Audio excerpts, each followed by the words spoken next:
Every one of these traditions was written by people who never met each other, separated by oceans, mountains, and thousands of years. And yet, when their scholars and prophets tried to describe how the world ends, they kept reaching for the same images: fire, darkness, a final battle, a judgment, and almost always something new rising from the ruins. Is that a coincidence? Or is there something about facing the end that makes every culture imagine it the same way? Let's compare 5 traditions, one at a time, and see how closely their endings actually match. In the book of Revelation, the end unfolds in stages. Seals broken open, trumpets sounding, plagues and disasters, culminating in a final confrontation between good and evil. It is written as a vision, layered with symbols meant to be interpreted rather than read literally. And for centuries, scholars have debated what each image actually represents. Earlier Jewish apocalyptic writing, particularly the book of Daniel, describes something similar. Empires rising and falling, strange beasts representing kingdoms, and a final judgment that separates the righteous from the wicked. Both texts were written during periods of real historical crisis, when their communities faced persecution and political collapse, which may explain why the imagery is so intense. What both share is a structure: escalating catastrophe, a decisive confrontation, and finally, judgment, followed by the promise of renewal, a new world replacing the old one entirely. It is not simply an ending. It is an ending that exists to justify a beginning. Far to the north, in the oral traditions later written down in medieval Iceland, the Norse imagined an ending on an entirely different scale. Not a judgment of individuals, but the twilight of the gods themselves. In Ragnarök, the major gods fight their oldest enemies in a final battle they already know they cannot win. Odin is swallowed by the wolf Fenrir. Thor kills the great serpent, but dies from its poison moments later.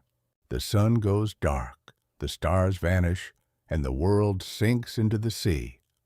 Unlike many other traditions, the Norse vision does not soften the ending. The gods lose. They know they will lose before the battle even begins, and they fight anyway. But even here, destruction is not the final word. After the flood recedes, a new earth rises, green and fertile, and a small number of survivors, both human and divine, begin again. Catastrophe, then renewal. The same shape we just saw, told with entirely different characters and a very different attitude toward fate. Travel to the Indian subcontinent, and the end of the world looks different again. Not a single dramatic event, but the final stage of an enormous repeating cycle. Hindu tradition describes 4 ages, called Yugas, each one shorter and more morally difficult than the one before it. We are currently believed to be living in the Kali Yuga, the final and most difficult age, marked by conflict, moral decline, and spiritual forgetting. But this age, too, ends, not permanently, but as part of an endless wheel.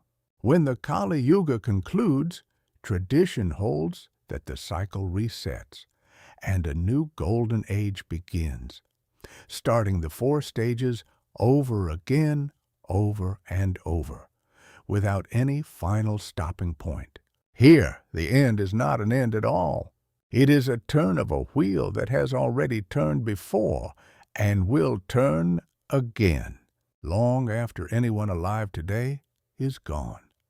In ancient Persia, one of the oldest monotheistic traditions in the world described a final renovation of existence called Frashokereti. According to Zoroastrian belief, history is a long struggle between truth and falsehood, order and chaos, playing out across the entire span of human existence. At the end of that struggle, the forces of good triumph completely. The dead are resurrected, evil is permanently and finally defeated.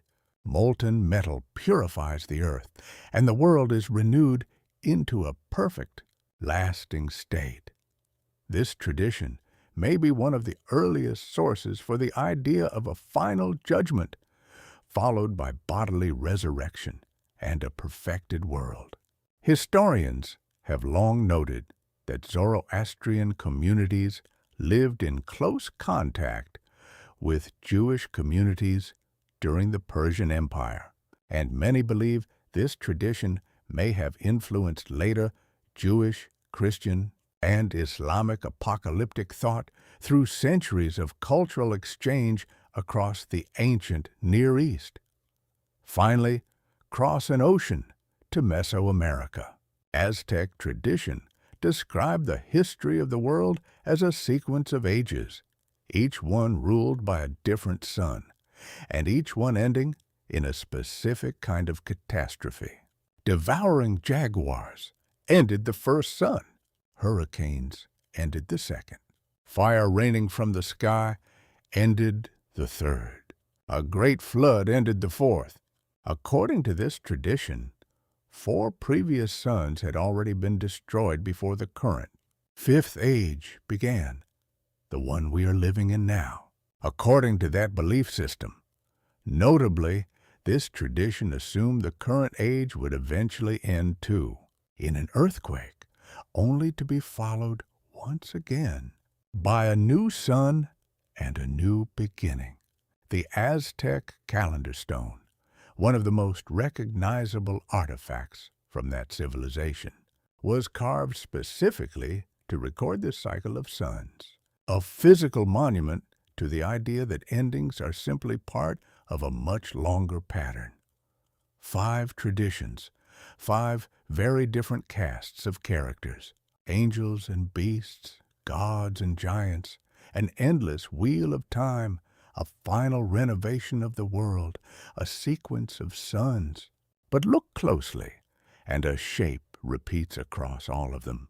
Catastrophe, followed by judgment or struggle, followed almost always by renewal. Very few of these traditions describe an ending with nothing after it. Almost none of them end the story with silence. Why would that pattern appear so consistently across cultures with no direct contact with one another? Some scholars point to something universal in human psychology, that imagining a true, permanent ending is almost unbearable. So nearly every culture builds in a new beginning to soften it. Others point to shared astronomical observations, comets, eclipses, and other rare celestial events that may have inspired end times imagery independently in different places. Since a darkened sky is something every culture on Earth has witnessed, and others see it as evidence of older, shared ideas moving between civilizations further back than we can currently trace through written history. We are not here to tell you which explanation is correct, but we will leave you with this. Across 5 traditions that never influenced each other directly, none of them imagined an ending that was truly final. What does it say about us that we keep needing the story to continue? If you have a theory, we would genuinely like to hear it in the comments. If comparing how different cultures answer the same big questions fascinates you, subscribe. Next, we are comparing the chosen one pattern across world mythology, how different traditions describe a figure who is born to save, tested, and reborn.